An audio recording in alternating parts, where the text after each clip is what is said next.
तुमसे ही मिलने आया था मैं। करण तो मुन्ने को लेने स्कूल गया होगा। बैठने के लिए नहीं कहोगी? चले जाओ यहाँ से। मुंह ना फेरो साधना। मुझे जितना भी बुरा भला कहना चाहती हो कह लो, मगर ऐसे मुंह ना फेरो। तुमसे विश्वासघात करके आज मैं पछता रहा हूं। काश लक्ष्मी के बजाय मैंने तुमसे शादी की होती। जानती हूं आज क्यों आए हो मेरे पास। अपने स्वार्थ के लिए, मुन्ने को हासिल करने के लिए। हाँ, मुन्ने को हासिल करना चाहता हूं, मगर इसका कारण स्वार्थ नहीं, प्यार है साधना। बेटा तो मैं अनाथ आश्रम से भी गोद ले सकता हूं, फिर मुन्ना ही क्यों? इसलिए कि वो मेरे और तुम्हारे प्यार की निशानी है। बको मत। मेरी नादानी और तुम्हारे फरेब की निशानी है वो। अब मैं तुमसे सिर्फ नफरत करती हूँ, नफरत। मुझसे नफरत करती हो तो अपने पति से दूर क्यों रहती हो?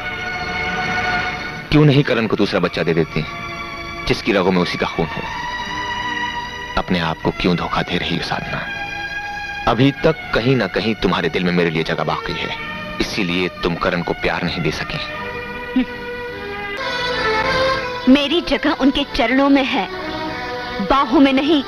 तो ठीक है, करो अपने उस देवता की पूजा, लेकिन उसके साथ साथ अपने बेटे के बारे में भी सोचो, उसके भविष्य के बारे में सोचो।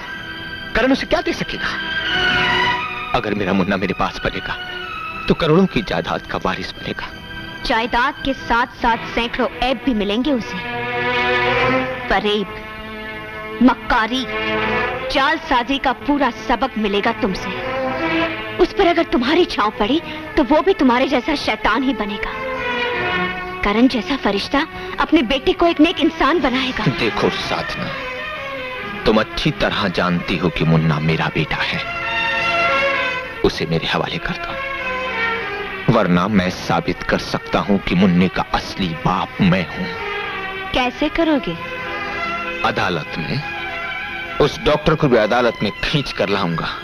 उसे गीता पर हाथ रखकर कहना पड़ेगा कि तुम शादी से पहले मां बनने वाली थी। देखो साधना, अगर मामला कोर्ट में गया तो तुम कलंकनी कहलाओगी और तुम्हारा बेटा व्यभिचार की संतान, नाजायज औलाद कहलाएगा। हमारे समाज में मां का कलंक औलाद को भी जकड़ लेता है, इसीलिए मैं कहता हूं मेरा मुन्ना मुझे दे दे। कलंक शपथ की बंदिशों में मां की ममता नहीं जकड़ी जा सकती। अदालत में झूठ बोलना इतना आसान नहीं है। वकील तुमसे ऐसे सवाल पूछेंगे कि तुम्हारे पसीने छूट जाएंगे। पसीने तो तुम्हें आएंगे मिस्टर। कोई मेरी बीवी पर हाथ उठाए तो मैं उसके हाथ काट कर रख दूं। करण, तुम तो अच्छी तरह से जानते हो जिस चीज की मैं ख्वाहिश करता हूं उसे हासिल कर ही लेता हूं। और फिर मुन्ना तो मेरी अभिलाषा है।